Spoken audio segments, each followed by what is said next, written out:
Hello दोस्तों, नमस्कार। दोस्तों, कैसे हैं आप सब? उम्मीद करता हूँ आप सब बहुत अच्छे होंगे और आपकी तैयारी बहुत ही ज़्यादा अच्छे ढंग से चल रही होगी। दोस्तों, आपकी तैयारी में 4 चाँद लगाने के लिए हम आ चुके हैं एक स्पेशल सीरीज़ लेकर के। दोस्तों, ये सीरीज़ जो है हमारा वो है सुपर सेट सीरीज़, यानी कि इस सीरीज़ के माध्यम से आपका जो है ना, जो आपके एग्ज़ाम में हिंदी के 10 प्रश्न पूछे जाते हैं, उन 10 प्रश्नों को हम टारगेट करने के लिए ये वीडियो ला चुके हैं। दोस्तों, आपको क्या करना होगा, यदि आप चाहते हैं कि आपका हिंदी में 10 में से 10 मार्क्स आए, तो आप इस वीडियो को हमेशा फॉलो करते रहिएगा। दोस्तों, आज से लेकर के जो है ना, जब तक एग्ज़ाम आपका नहीं हो जाता है, तब तक ये वीडियो आती रहेंगी। आपको बस यही करना है, इस वीडियो को आपको देखना है, ठीक है? और देख कर के इसे नोट्स बनाना है और अपने आप को दोस्तों इतना ढाल लीजिए इसमें कि ये जो है जितने प्रश्न यहाँ पे करवाए गए ना, आपके होठों पे रहना चाहिए, ठीक है? दोस्तों, यदि आप ऐसा कर पाते हैं ना, तो आप एग्ज़ाम में देखिएगा कि यहाँ से निश्चित प्रश्न आएँगे, ठीक है? दोस्तों, इसलिए हम कह रहे हैं ऐसा, क्योंकि इसके पीछे हमने बहुत ही सारा मेहनत की है, ठीक है? तो दोस्तों, हमें विश्वास है कि ये प्रश्न ज़रूर आएँगे। यदि आप हमारे साथ विश्वास के साथ जुड़ते हैं, तो प्लीज़ दोस्तों, आप हमारे साथ जुड़िए, ठीक है? और इस वीडियो को आप देखिए, उसके बाद एग्ज़ाम होने दीजिए, उसके बाद हम देखेंगे यहाँ से प्रश्न बनते हैं या नहीं बनते हैं, ठीक है? तो चलिए दोस्तों, आज की इस वीडियो को हम शुरू कर लेते हैं। चलिए, पहला प्रश्न आपके स्क्रीन पर आ चुका है दोस्तों। क्या है कि अरण्य का पर्यायवाची शब्द क्या होता है? ठीक है? दोस्तों, वीडियो को ध्यान से देखिए। जो अरण्य होता है ना, अरण्य मतलब क्या होता है? जंगल होता है, ठीक है? दोस्तों, अरण्य मतलब क्या होता है? जंगल होता है। और आपको ये बताना है यहाँ पे कि जंगल का पर्यायवाची शब्द क्या होता है, ठीक है? देखिए, आपके पास ऑप्शन दे रखे हैं 4: विपिन, बापू, रश्मि और विकट, ठीक है? दोस्तों, जंगल का जो पर्यायवाची शब्द होते हैं वो आपका क्या हो जाता है? विपिन, विपिन हो जाता है, ठीक है? विपिन दोस्तों क्या है? जंगल का क्या है? एक पर्यायवाची शब्द है। इसके अलावा दोस्तों, जो हमारा जंगल के जो पर्यायवाची शब्द होते हैं, एक होता है कौन सा? वन, ठीक है? वन भी क्या होते हैं? जंगल के पर्यायवाची शब्द होते हैं। और क्या होते हैं? तो वन हो गया। दूसरा कौन सा होता है दोस्तों? अरण्य होता है। अरण्य तो आप लिखा हुआ है। और होता है कानन, ठीक है? कानन भी इंपॉर्टेंट है। तो ये 3 चीज़ जो है ना, आपका कौन कौन सा हो गया? हमने बताया आपको कि एक हो गया कौन सा? वन हो गया, विपिन हो गया, कानन हो गया और अरण्य हो गया। ये चारों क्या होते हैं? ये पर्यायवाची शब्द होते हैं किसके? अरण्य के, यानी जंगल के होते हैं। तो दोस्तों, ये सभी ऐसे प्रश्न है ना, ये कई बार एग्जाम में, बहुत सारे एग्जाम में प्रश्न पूछे जा चुके हैं। तो आपके एग्जाम में प्रश्न बनने का बहुत ज़्यादा चांस बनता है। तो इसको आप ध्यान में रखिएगा कि अरण्य जो है, इसका पर्यायवाची क्या होगा? विपिन होगा। यहाँ पर आंसर ऑप्शन नंबर ए सही जवाब हो जाएगा। इसके अलावा कौन सा हो जाएगा? वन हो जाएगा हमारे आंसर। उसके बाद कानन हो जाएगा और जंगल हो जाएगा। तो यहाँ पे ऑप्शन नंबर ए हमारे प्रश्न का सही जवाब हो जाएगा। दोस्तों, हम बढ़ते हैं अगले प्रश्न की ओर। दूसरा प्रश्न आपके स्क्रीन पर है कि आप शब्द सर्वनाम है, यानी कि आप जो शब्द है ना, ये किस प्रकार का सर्वनाम आपको बताना है। पुरुषवाचक है, नीचवाचक है, संबंधवाचक है या निश्चयवाचक है। तो दोस्तों, जो आप शब्द है ना हमारा, ये आपका कौन सा हुआ? नीचवाचक सर्वनाम है। कौन सा? नीचवाचक सर्वनाम। कौन सा? आप, ठीक है? देखिए, इसके बाद हम बात कर लेते हैं जब पुरुषवाचक सर्वनाम के बारे में। तो पुरुषवाचक सर्वनाम क्या हो जाएगा? तो वह हो जाएगा, ठीक है? वह क्या होती है? तो पुरुषवाचक सर्वनाम होती है। वह हो गया, वे हो गए, ये सभी क्या होते हैं? तो पुरुषवाचक सर्वनाम के अंतर्गत आते हैं। इसके अलावा जब हम संबंधवाचक के बारे में बात करें, तो संबंधवाचक सर्वनाम जो होते हैं दोस्तों, वो कौन से होते हैं? जिसका, जैसे कि जिसका हो गया, किसका हो गया, जो हो गया, ठीक है? ये सभी क्या होते हैं? संबंधवाचक सर्वनाम के अंतर्गत आते हैं, ठीक है? तो इसे आप ध्यान में रखिएगा। अगला हमारा कि निश्चयवाचक सर्वनाम। दोस्तों, निश्चयवाचक सर्वनाम की हम बात करें, तो निश्चयवाचक सर्वनाम क्या हो जाएगा? जैसे कि आप मान लीजिए कि हम कहीं जाते हैं, तो बोलते हैं हाँ, यहाँ पर हम निश्चित ही रूप से जाएंगे, ठीक है? वहाँ पर हम निश्चित रूप से जाएंगे, यहाँ पर हम जाना ही है हमको। तो एक निश्चितता की भाव जो यहाँ पे प्रकट करती है, उसे हम निश्चयवाचक के नाम से जानते हैं। तो यहाँ पे आपका सब जो सर्वनाम है किसका है? तो वो नीचवाचक सर्वनाम हो जाएंगे। तो ऑप्शन नंबर बी यहाँ पे हमारे प्रश्न का राइट आंसर हो जाएगा, ठीक है? दोस्तों, हम बढ़ते हैं अगले प्रश्न की ओर। अगला प्रश्न आपके स्क्रीन पर है कि चराचर का संधि विच्छेद क्या होता है। दोस्तों, आपको ये बताना है, जो चराचर है ना, चराचर, इसका संधि विच्छेद क्या होता है, ठीक है? च प्लस आचर, चर प्लस अचर, चत प्लस अचर और चरा प्लस चर, ठीक है?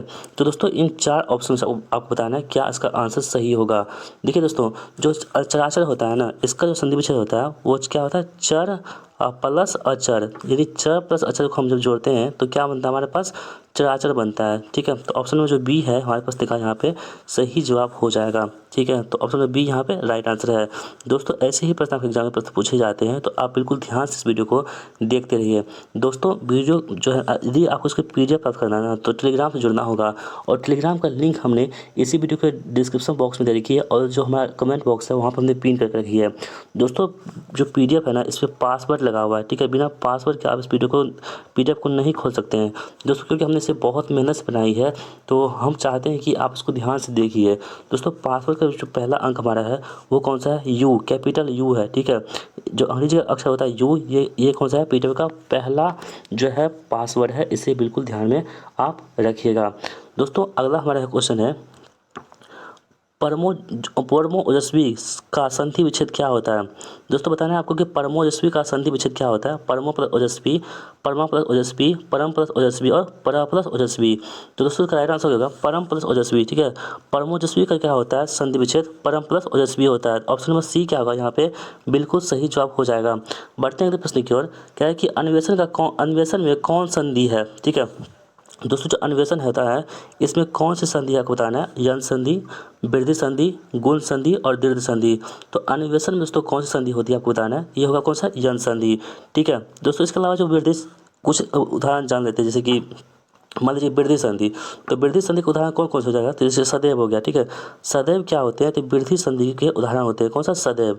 इसके अलावा कौन सा, जो मतैक्य, एक होता है मतैक्य, मतैक्य दोस्तों क्या होता है, एक वृद्धि संधि का उदाहरण होता है, इसे भी आप बिल्कुल ध्यान में रख लीजिएगा, ठीक है। उसके बाद कौन सा, गुण संधि। हम दोस्तों गुण संधि की बात कर लें तो जो महोत्सव होता है, महोत्सव, ये गुण संधि के उदाहरण के अंतर्गत आते हैं, ठीक है, महोत्सव। तो इसे भी आप बिल्कुल ध्यान में रखिएगा।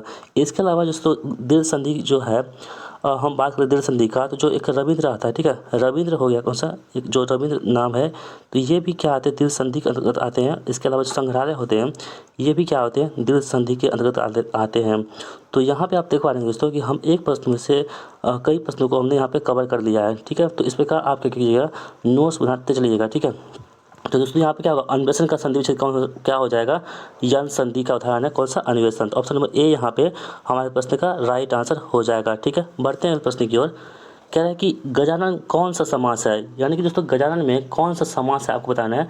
बहुब्रीहि समास, द्विगु समास, कर्मधारय समास या तत्पुरुष समास। तो दोस्तों आप बता दें, जो गजानन होता है ना, इसमें बहुब्रीहि समास होता है, कौन सा, बहुब्रीहि समास होता है दोस्तों। गजानन के अलावा जो बहुब्रीहि समास उदाहरण हो जाएंगे वो हमारा कौन सा हो जाएगा, जैसे नीलकंठ हो जाएगा, ठीक है। नीलकंठ में क्या होता है दोस्तों, वो क्या होता है, जो बहुब्रीहि समास होता है दोस्तों। एक बात ध्यान रखिएगा, जितने भी मतलब भगवान के नाम होते हैं ना, तो लगभग चांस बनता है कि वो क्या होता है, बहुब्रीहि समास होते हैं। तो नीलकंठ क्या होगा हमारा, तो बहुब्रीहि समास होगा। इसके अलावा जो पंचतंत्र होते हैं ना दोस्तों, पंचतंत्र वो क्या होते हैं, बहुब्रीहि समास के उदाहरण होते हैं, इसको भी आप बिल्कुल ध्यान में रखिएगा। इसके अलावा दोस्तों जो हमारा महादेव होते हैं, तो महादेव क्या होते हैं, तो वो जो है बहुब्रीहि समास के उदाहरण होते हैं, इसे भी आप बिल्कुल ध्यान में रखिएगा। दोस्तों है द्विगु समास। दोस्तों द्विगु समास किसको बोलते हैं, जितने भी संख्यावाचक समास होते हैं ना, शब्द होते हैं, वो सभी क्या होता है, द्विगु समास होते हैं। जैसे कि आपका पंचवटी हो गया, ठीक है, तो पंचवटी क्या हो जाएगा यहाँ पे, द्विगु समास हो जाएगा। और त्रिभुज हो गया, पंचानन हो गया, जैसे क्या होते हैं, वो द्विगु समास के उदाहरण होते हैं। जैसे हम बात करते हैं कर्मधारय समास की, तो कर्मधारय समास में क्या आ जाएगा, तो दोस्तों जो कर्मधारय समास है ना, इसमें आपका क्या हो जाएगा, चंद्रमुख, ठीक है। चंद्रमुख दोस्तों क्या हो जाएगा, ये कर्मधारय समास के उदाहरण हो जाएंगे, चंद्रमुख। इसे आप बिल्कुल ध्यान में रखिएगा। जितने भी दोस्तों यहाँ पर बताया जा रहा है एक्स्ट्रा फैक्ट, वो आपके एग्जाम में पार्ट बन सकते हैं। दोस्तों हम बात करें तत्पुरुष समास की, तो तत्पुरुष समास में क्या आ जाएगा, तो आप बीती होगा, ठीक है। जैसे आप बीती कहा दिया जाए, आप बीती, ये क्या होगा, तत्पुरुष समास के अंतर्गत आएंगे। इसके अलावा जो मूर्तिकार है, वो मूर्तिकार, ये भी किस में आएंगे, तो तत्पुरुष समास के अंतर्गत आएंगे, ठीक है। तो इसे बिल्कुल आप ध्यान में रख लीजिएगा। तो यहाँ पे क्या कह रहा था हमको प्रश्न, गजानन में कौन सा समास है, तो वह बहुब्रीहि समास है, जो ऑप्शन नंबर ए में दे रखा है। तो ऑप्शन नंबर ए क्या होगा हमारे प्रश्न का यहाँ पे राइट आंसर हो जाएगा। दोस्तों हम बढ़ते हैं प्रश्न की ओर। यज्ञशाला में कौन सा समास है दोस्तों, ये भी प्रश्न बहुत इंपॉर्टेंट है। जो यज्ञशाला है ना, यज्ञशाला जहाँ पे यज्ञ होती है, उसमें कौन सा समास है, द्वंद्व है, अव्ययी भाव है, तत्पुरुष है या बहुब्रीहि है। तो दोस्तों जो यज्ञशाला होती है, इसमें आपका तत्पुरुष समास है, कौन सा, तत्पुरुष समास है, कौन सा, यज्ञशाला में। दोस्तों द्वंद्व समास की बात करें, जैसे कि माता पिता, ऐसे शब्द जिसके बीच में हाइफन आता है ना, हाइफन, ये वाला हाइफन, वैसे भी क्या होते हैं, द्वंद्व समास के उदाहरण होते हैं। जैसे कि माता पिता हो गया, लोटा बाटी हो गया, ठीक है, लोटा बाटी हो गया, जैसे भी क्या होते हैं, दिन रात हो गया, ये सभी क्या होते हैं, वो द्वंद्व समास आते हैं। जैसे अव्ययी भाव समास तो क्या होता है, जैसे कि पक्षी, पक्षी किसका उदाहरण है, तो एक अव्ययी भाव का समास का उदाहरण है पक्षी। तो इसे भी आप बिल्कुल ध्यान में रख सकते हैं। और बहुब्रीहि के बारे में दोस्तों हम बहुत सारे बताए थे आपको, पंचतंत्र बताए थे, महादेव बताए थे, नीलकंठ बताए थे दोस्तों। एक और जैसे कि आप युधिष्ठिर भी रख सकते हैं, तो युधिष्ठिर, ये क्या हो गया, बहुब्रीहि का उदाहरण है युधिष्ठिर। युधिष्ठिर का दोस्तों आपको स्पेलिंग पूछा जाता है, ठीक है, तो ऐसे भी आप बिल्कुल ध्यान रख सकते हैं। तो युधिष्ठिर क्या हो जाएगा यहाँ पे, तो बहुब्रीहि समास के उदाहरण हो जाएंगे। ठीक है, तो यहाँ पे हम प्रश्न ये लिखा था कि यज्ञशाला में कौन सा समास है, वो तत्पुरुष समास है। कौन सा? यज्ञशाला में। तो ऑप्शन नंबर सी यहाँ पे सही जवाब हमारा हो जाएगा। हम बढ़ते हैं अगले प्रश्न की ओर। अगला प्रश्न हमारा है कि रात दिन कौन सा समास है। तो दोस्तों अभी हम आपको तुरंत बताए थे कि रात और दिन में कौन सा समास है, आपको बताना है।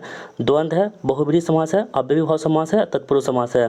तो रात और दिन में दोस्तों क्या है? द्वंद्व समास है। ठीक है, जितने भी हाइफन वाले शब्द होते हैं, माता पिता हो गया, लोटा बाटी हो गया, रात दिन हो गया, सुबह शाम हो गया, ये सभी क्या होते हैं? वो द्वंद्व समास के अंतर्गत आते हैं। तो यहाँ पर ऑप्शन नंबर क्या होगा? ए हमारे प्रश्न का राइट आंसर हो जाएगा। दोस्तों पासवर्ड का दूसरा जो अंक है वो कौन सा? एस है। ठीक है, पहला कौन था? यू था, दूसरा कौन सा? एस, कैपिटल एस है। ठीक है, यू भी था कैपिटल एस यू, और दूसरा ई भी क्या है? कैपिटल एस है। ठीक है, अगर दोस्तों हम देखते हैं प्रश्न, इतिश्री होना मुहावरे का अर्थ क्या होता है? दोस्तों इतिश्री होना जो मुहावरा है इसका अर्थ क्या होता है? शुरू होना, समाप्त होना, तैयार होना और अटल रहना। देखिए इतिश्री मतलब क्या होता है दोस्तों? ये होता है कि समाप्त होना। ठीक है दोस्तों, इसके विपरीत क्या हो जाएंगे? तो एक होता है कि श्री गणेश करना, होता है ना श्री गणेश करना। तो शुरू करना मतलब क्या होता है? श्री गणेश करना। किसी चीज़ को हम जब स्टार्ट करते हैं नहीं बोलते श्री गणेश करना, यानी कि स्टार्ट करना। तो श्री गणेश करना मतलब क्या होता है? शुरू करना। और इसका विलोम क्या होता है? वो होता है इतिश्री, मतलब समाप्त करना। इसी ये इंपॉर्टेंट है आपके लिए, इसे आप ध्यान रखिएगा कि इतिश्री मतलब क्या होता है? समाप्त करना, और इसका विलोम क्या होता है? श्री गणेश यानी कि शुरू करना। तो ऑप्शन नंबर बी यहाँ पे हमारे प्रश्न का सही जवाब हो जाएगा। हम बढ़ते हैं अगले प्रश्न की ओर। 10वां प्रश्न आपके स्क्रीन पर आ चुका है दोस्तों। कह रहा है कि तलवे चाटना मुहावरे का अर्थ क्या होता है? खुशामद करना, प्रशंसा करना, झगड़ा करना या भला बुरा कहना।